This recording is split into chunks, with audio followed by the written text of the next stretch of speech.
Boruto 2 Blue Vortex sees Matsuri versus Konohamaru, but what's interesting in the moment is when Matsuri's like about to devour, about to like really consume Konohamaru, she starts crying. She starts crying and crying and crying. But it's not only her that cries, it's actually also Jura. Jura starts to cry as she cries, and it makes you kind of wonder like, what kind of connection, emotional connection, does Jura really have over all the other Shinjus? If Jura is supposedly the main Shinju, if he's supposed to be like the Ten Tails, then everybody else is kind of like basically his offspring. But it feels like he's able to like feel their pain, or he's actually able to see through it, or see what they're seeing. That's how he's able to be so connected to what Matsuri's doing and to what Ryu's doing. He's able to see through.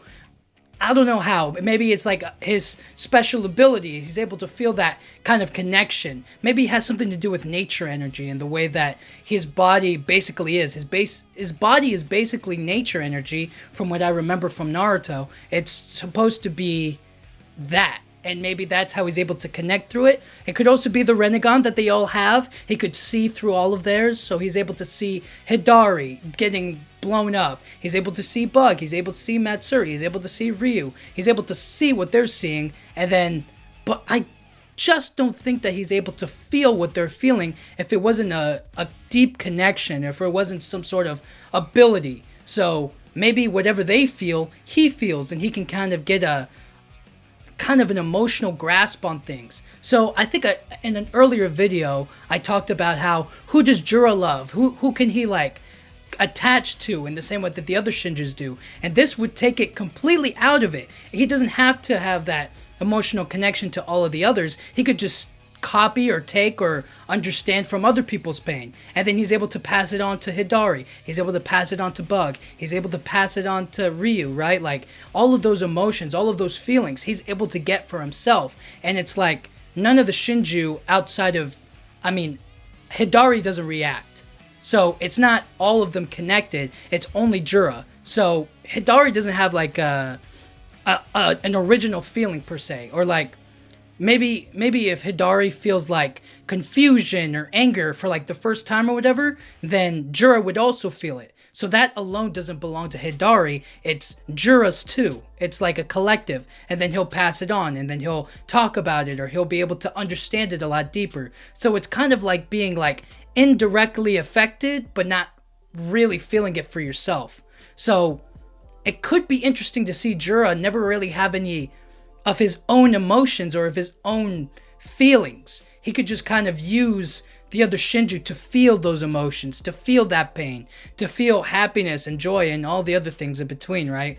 And I don't know what the other Shinju, or how the other Shinju, like, what does Hidari think about this? Because he's kind of giving him the eye. He's kind of like suspicious about it. He's kind of like, whoa, he's crying. He's like, he kind of recognizes that Jura's feeling what Matsuri's feeling, but he doesn't know what to think about it yet, or he's probably processing it, learning about it. But that's the cool part, is that now Jura can be emotionally linked to Konohamaru without actually facing Konohamaru. He could be emotionally linked to Sarada without actually having to fight Sarada. You know what I'm saying? So it's kind of interesting to see how it all connects, or how they all are basically one, right? And the same way that maybe like the paths of pain are. Like Pain, there was 6 versions of him, and he was able to control and manipulate and be all of them at once. They're all him,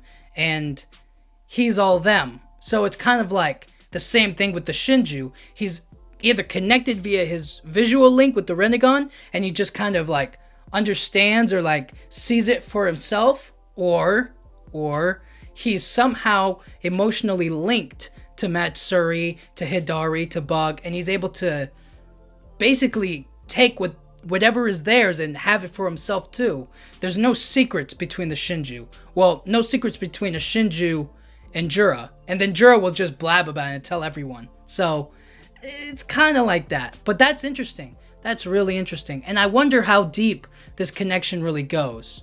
You know what I mean? Like, obviously, if a claw grime turns into a Shinju, he'll be able to feel it, but he'll never have like a emotional connection with the claw grimes. I wonder what his emotional connection would be with Code, since he kind of like birthed them. But since he's not technically a Shinju or Otsutsuki, then it's kind of irrelevant at this point. But it is interesting to see this, and I wonder how it's going to work moving forward. So even if they killed one of the Shinju, like let's say Konohamaru did kill Matsuri, right? Then Jura would still have all of her feelings or emotions and whatnot. You know what I'm saying? So anything that would have happened, or she may have forgotten or may have lost.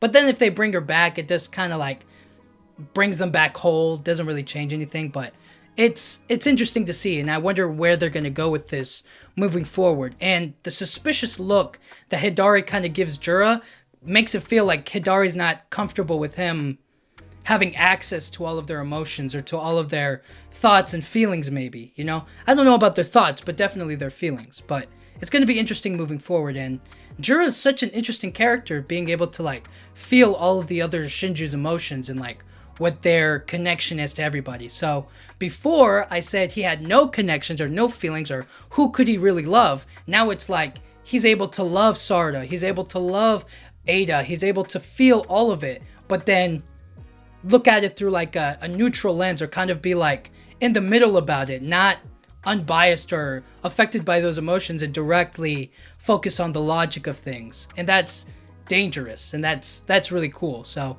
I wonder how they're going to play into that moving forward, and if him having like secondary emotions, or like basically he's kind of like taking somebody else's, they're not his and his alone, he's borrowing others or copying them or feeling them, but not directly, indirectly feeling them. So I wonder how that's going to play into the story moving forward, or if that would really matter at all. But until then, until chapter 21, we won't know. But thank you guys so much for watching.